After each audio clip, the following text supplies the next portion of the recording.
Okay, so in the 1930s, we had both Auguste Piccard and the Russians sending up high-altitude balloons, and they're looking out and they're not able to detect curvature. So we go forward about a decade to the 1940s, 1948. This is an official CIA, look up here, CIA.gov, okay, CIA declassified document from the Russians. I'm going to pull it up here in Adobe Acrobat. It's a little easier because I've already highlighted some stuff here, same document. All right, so the subject is Earth measurements, 1948, Moscow, Russia. Outer gravitational field and shape of the physical surface of the Earth. They're trying to figure out the shape of the Earth? Wait a minute. I thought we knew the shape of the Earth since Pythagoras and Eratosthenes, right? Well, apparently the Russians didn't get the memo. A study is made of the coordinates necessary for the solvability and uniqueness of solution of an integral equation by the aid of which the outer gravitational field and the shape of the physical surface of the Earth may be determined. So we go through this document a little bit here. It says the methods of studying the shape of the Earth, so this is what their goal is here. They're outlining some of that. The shape of the physical surface of the Earth can be determined with sufficient reliability on the basis only of data obtained from exact measurements. Well, that goes without saying, I suppose. And let's keep going down here. Let's see. We can regard the potential of the real Earth, by this equation here apparently, as known correct to an additive constant, whatever that is, at all points of the physical surface of the Earth and only on the surface, whereas it is not determinable at all other points of space without knowledge of the shape of the Earth. So they're still trying to figure out the shape of the Earth here. But since the shape of the Earth is not known, the shape of the Earth is not known, 1948, the true coordinates of these points, B, L, and H, are unknown to us. So the Russians are having trouble figuring out the shape of the Earth in 1948. Let's look at another document here. Another declassified CIA document up here, right? They're checking out the firmament in this one. Let's go back to Acrobat. 1953 now. Geophysics light scattering, USSR. Trying to figure out how does light work in the atmosphere here. So we get down to page 19 here. It says dissertations defended in the Scientific Council of the Institute of Physics of the Earth, Institute of Physics of the Atmosphere, and Institute of Applied Geophysics, USSR, 1957. March 1957. Looks like March 23, 1957, apparently. The dissertation represents the result of many years of study of the clear daytime sky. The observations were carried out in 12 locations at various altitudes above the sea, various climatic, meteorological, and synoptic conditions. The observations were carried out mainly during high transparency of the atmosphere in the visual range of the spectrum in the absence of a snow cover. In the investigations, 2 instruments designed by V.G. Fesenkov were used. One of these was a visual photometer of the daytime sky intended for measuring the brightness of the firmament. Interesting. Trying to figure out the brightness of the firmament. Again, 1957. The dissertation contains a certain formula of the brightness of the sky, taking into consideration only the brightness of the first order, and derived, get this now, on the assumption of a flat Earth, and giving some conclusions derived on the basis of this formula. So the Russians are trying to check out the firmament based on assumptions of a flat Earth in 1957? Very interesting, huh? Alright, let's see what NASA has to say. Looking at this ntrs.nasa.gov document here, dated April 17th, 1961. Go back to Acrobat, looking at this document from 1961, and it says a trajectory simulation incorporating the above requirements is represented in Figure 8. In addition to the above requirements, this simulation assumes a vehicle with 6 degrees of freedom and aerodynamic symmetry in roll, and the missile position in space is computed relative to a flat non-rotating Earth. So they're checking out missile position in space computed relative to a flat, non-rotating Earth. Why would you do that? If the Earth is a rotating ball, 25,000 miles in circumference, why would you do your computations based on a non-rotating flat Earth? You're going to tell me that this simplifies the math? I mean, we are actually dealing with rocket scientists here, so math's not a problem for these people. All right, let's see what else we can find. That was April 1961. This is nasa.gov again, June 1971. So let's look at that one. June 1971. A method for reducing the sensitivity of optimal nonlinear systems to parameter uncertainty. Whatever that means. And we get down to about page 12 here. And it says, a numerical example problem statement. The example problem is a fixed time problem in which it is required to determine the thrust attitude program of a single stage rocket vehicle starting from rest and going to specified thermal conditions of altitude and vertical velocity, which will maximize the final horizontal velocity. The idealizing assumptions made are the following. Number 1, a point mass vehicle. Number 2, of the idealized assumptions that are being made for this example is a flat, non-rotating Earth. NASA making idealized assumptions based on a flat, non-rotating Earth? What's going on here? Let's continue. Here we have another nasa.gov document dated March 1972. March 1972, NASA Technical Memorandum, determination of angles of attack and side slip from radar data and a roll stabilized platform. Gotta love the titles, huh? Okay, abstract. Equations for angles of attack and side slip relative to both a rolling and non-rolling body access system are derived for a flight vehicle for which radar and gyroscopic attitude data are available. The method is limited, however, to application where a flat, non-rotating Earth may be assumed. All right, let's continue. That was 1972, the end of the, or right around the end of the Apollo program. So we go to NASA again, nasa.gov, December 1978. Investigation of aircraft landing in variable wind fields. Equations of motion. This comes up a lot. The two-dimensional model for aircraft motion presented in this section follows the general form developed by Frost. It accounts for both vertical and horizontal mean wind components having both time and spatial variations. The aircraft trajectory model employed in this study was derived based on the following assumptions. Number 1, the Earth is flat and not rotating. That's the number 1 assumption? So we're going to see this over and over and over again regarding the equations of motion. They're always using it on a flat, non-rotating Earth model, which doesn't make sense if you're developing aircraft and missiles and things like that to go over a rotating ball. Why would you start off with the assumption of a non-rotating flat Earth if the real-world application is over a spinning ball?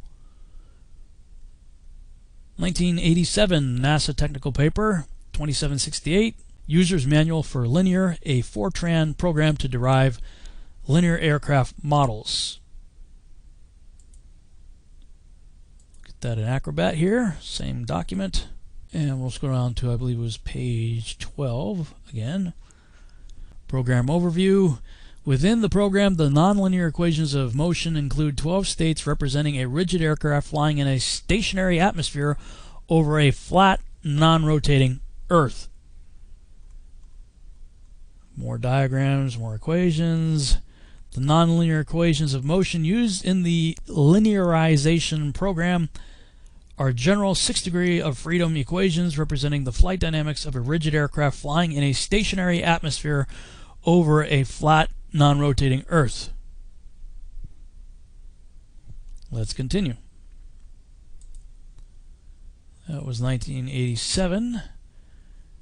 NASA.gov, May 1988. Flight testing. Flight testing a V-STOL aircraft to identify a full envelope aerodynamic model. June 27, 1988. Day after my birthday. Page 4 of their document. For aircraft problems, the state of measurement models together represent the kinematics of a rigid body for describing motion over a flat, non-rotating Earth. All right. NASA.gov, December 1991. Aircraft model for the AIAA Controls Design Challenge. On page 11. Once again, you have the equations of motion and atmospheric model. The nonlinear equations of motion used in this model are general 6 degree of freedom equations representing the flight dynamics of a rigid aircraft flying in a stationary atmosphere over a flat, non-rotating Earth. You guys start to see a pattern here? NASA.gov, June 1997.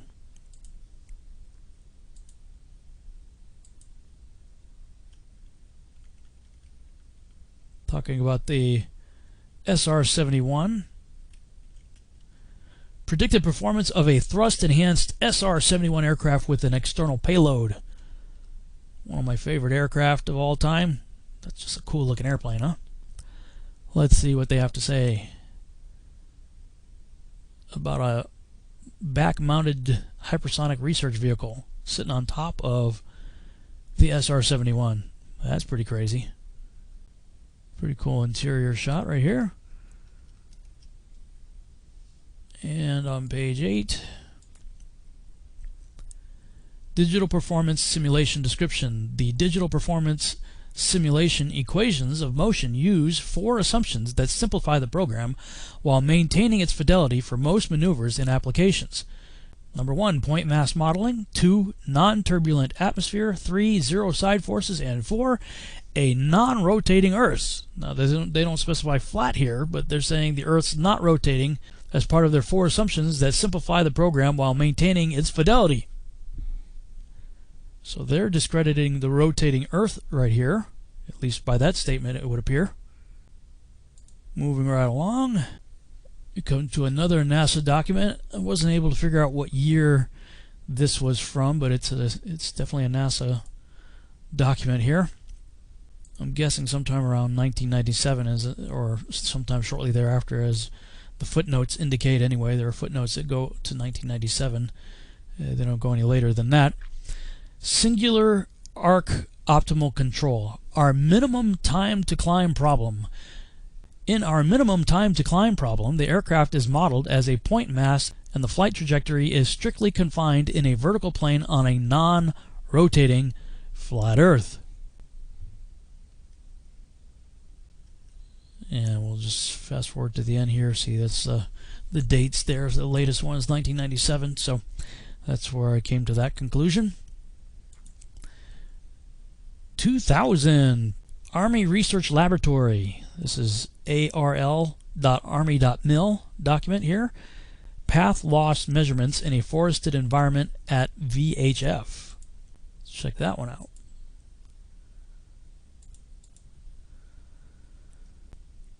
Under data analysis on page 10 of their document here, multipath data. In this section we discuss the data for the measurements described in section 2.2 figure 9 plots the transmission loss as a function of transmit antenna height for 145, 223, 300, 435 and 910 megahertz respectively. The receive antenna height was 2.7 meters and the range was 410 meters for all frequencies except 435 megahertz, where the receive height was 3.6 meters and the range was 200 meters. The expected transmission loss in decibels over a flat Earth is given by the following equation. We get down to page 14 here. HH propagation through the woods. In taking the HH polarization propagation data through woods both in winter and summer, we observed local fluctuations up to 20 decibels. We avoided these large dips in receive power by minor repositioning of the receive antenna. It is important to note, however, that the multipath from the local trees and brush can cause such variations. After the data were inspected, it became apparent that they tended to agree with the theory given by equation 2 plus some fixed attenuation, and therefore allowed us to develop an analytical expression based on flat earth theory. I'll read that again. Therefore allowed us to develop an analytical expression based on flat earth theory. So everybody who wants to label us flat earthers crazy must have to lump in the Army Research Laboratory as part of the Looney Tune bin. Let's see what else they have to say. Propagation of electromagnetic fields over the flat earth. What? Army Research Laboratory, arl.army.mil, by Joseph R. Melita, February 2001. Propagation of electromagnetic fields over flat earth. You guys seeing that? Check it out. There it is again.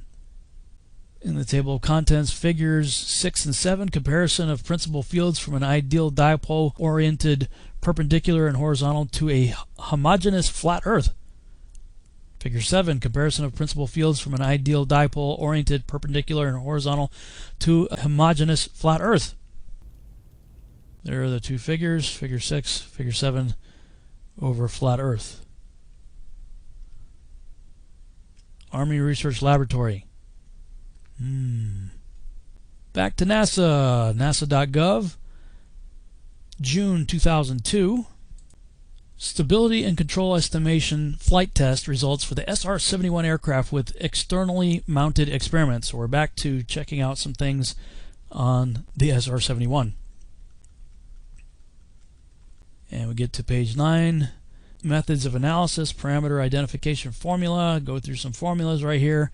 And it says equations of motion. We come back to that once again. These equations assume a rigid vehicle and a flat, non-rotating Earth.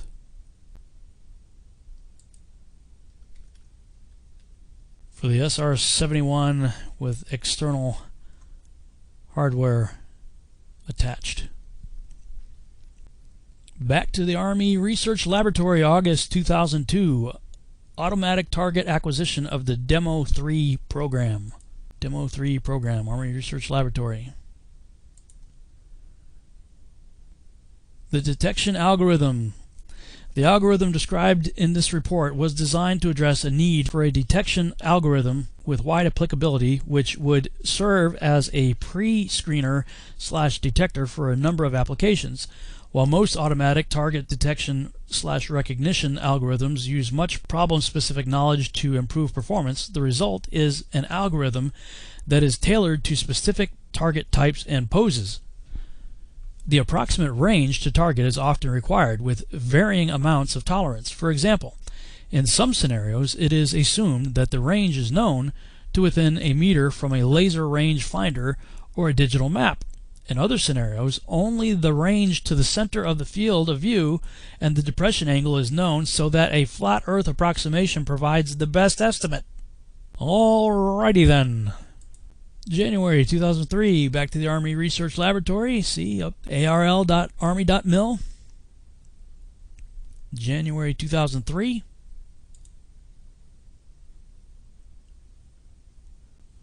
Scrolling down to the report document page, talking about the Scanning Fast Field program and I guess the various models. The geometry profile is required because of the angular dependence of the sound speed on the wind direction relative to the direction of propagation. This model works over a flat Earth and non-turbulent atmosphere. Wonder how it works in a turbulent atmosphere over a spinning ball.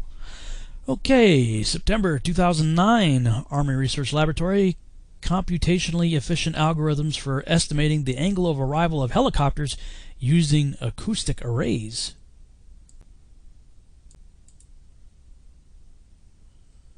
And on page 22, The estimated phases of the reflection coefficients have a dependency on range. This may be caused by a violation of the assumption of the flat Earth model. So you're having some discrepancies when you violate the assumption of a flat Earth model? And let's see, one last one. From the Army Research Laboratory, March 2010.